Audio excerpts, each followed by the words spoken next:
माँ बगलामुखी की पौराणिक कथा।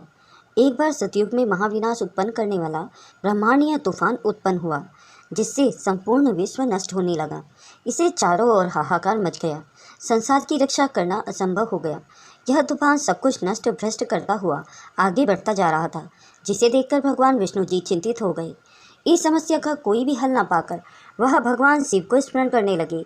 तब भगवान शिव ने कहा, शक्ति रूप के अतिरिक्त अन्य कोई इस विनाश को रोक नहीं सकता, अतः आप उनकी शरण में जाएं। तब भगवान विष्णु ने हरिद्रा सरोवर के निकट पहुंचकर कठोर तप किया। भगवान विष्णु के तप से देवी शक्ति प्रकट हुई। उनकी साधना से महा त्रिपुर सुंदरी प्रसन्न हुई। सौराष्ट्रीय क्षेत्र की हरिद्रा झील में जल क्रीड़ा करती महापीताम्बरा स्वरूप देवी के हृदय से दिव्य तेज उत्पन्न हुआ। इस तेज से ब्रह्मांडीय तूफान थम गया। मंगलयुक्त चतुर्दशी की अर्धरात्रि में देवी शक्ति देवी बगलामुखी के रूप में प्रादुर्भाव हुआ। त्रैलोक्य स्तंभिनी महाविद्या भगवती बगलामुखी ने प्रसन्न होकर भगवान विष्णु जी को इच्छित वर दिया और तब जाकर सृष्टि का विनाश रुक सका। देवी बगलामुखी को वीरति भी कहा जाता है, क्योंकि देवी स्वयं ब्रह्मांड रूपिणी है। इनके शिव को महारुद्र भी कहा जाता है, इसलिए देवी सिद्ध विद्या हैं। तांत्रिक इन्हें स्तंभन की देवी मानते हैं। ग्रस्तों के लिए देवी समस्त प्रकार के संशयों का शमन करती हैं। 10 महाविद्याओं में से 8वीं महाविद्या है देवी बगलामुखी। इनकी उपासना इनके भक्त शत्रुनाश, वाक सिद्ध और वाद विवाद में विजय के लिए करते हैं। इनमें सारे ब्रह्मांड की शक्ति का समावेश है। इनकी उपासना से भक्त के जीवन की हर बाधा दूर होती है और शत्रुओं का नाश के साथ साथ बुरी शक्तियों का भी नाश करती हैं। देवी को बगलामुखी, पीताम्बरा, बगला, बगलामुखी, ब्रह्मशस्त्र विद्या आदि नामों से भी जाना जाता है। माँ मातंगी की पौराणिक कथा। एक समय भगवान विष्णु एवं देवी लक्ष्मी दोनों साथ में शिवजी एवं देवी पार्वती से भेंट करने के लिए कैलाश पर्वत पर पधारे। भगवान शिव और देवी पार्वती ने दोनों का भव्य स्वागत किया। उनके भोजन की व्यवस्था की।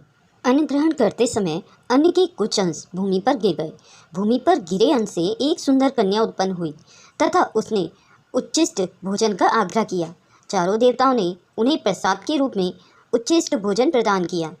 इस तरह देवी बाद में मातंगी कहलाई। 10 विद्याओं में से 9वीं महादेवी मातंगी ही हैं। मातंगी देवी को प्रकृति की स्वामी देवी भी कहा जाता है।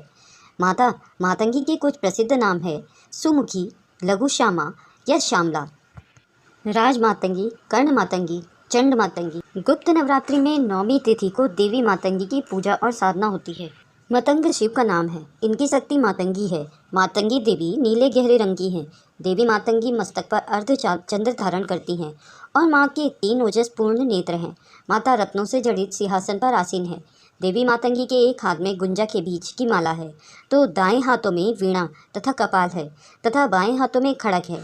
देवी मातंगी अभय मुद्रा में है। देवी मातंगी के संग तोता भी है, जो वाणी और वाचन का प्रतीक माना जाता है। 4 भुजाओं में इन्होंने कपाल, वीणा, खड़ग, वेद धारण किया है। माँ मातंगी तांत्रिकों की सरस्वती हैं। मान्यता के अनुसार कहते हैं कि चांडाल महिलाओं ने देवी पार्वती की पूजा आराधना करके उन्हें अपना ही जूठन यानी कि खाया हुआ भोग लगा दिया, तो देवगण और शिवगण नाराज हो गए। परंतु देवी पार्वती ने उन चांडालियों की भक्ति को देखते हुए माता ने मातंगी रूप धारण करके उनके भोग को स्वीकार कर उन्हें ग्रहण किया। तभी से माता मातंगी कहलाई जाने लगी। मातंगी देवी इंद्रजाल और जादू के प्रभाव को नष्ट करती हैं। देवी को वचन, तंत्र और कला की देवी माना जाता है। माँ को झूठन का भोग अर्पित किया जाता है। शिव की यह शक्ति असुरों को मोहित करने वाली और साधकों को अभिष्ट फल देने वाली है। गृहस्थ जीवन को श्रेष्ठ बनाने के लिए लोग इनकी पूजा करते हैं। अक्षय तृतीय अर्थात बैसाख शुक्ल की तृतीय को इनकी जयंती आती है। दोस्तों, अगर यह वीडियो आपको पसंद आया तो इसे लाइक और शेयर करें। अगर आप मेरे चैनल में नए हैं और ऐसी ही रोचक कथाएं सुनना पसंद करते हैं तो मेरे चैनल को सब्सक्राइब करें। आगे मिलते हैं नई कहानी के साथ। तब तक के लिए धन्यवाद।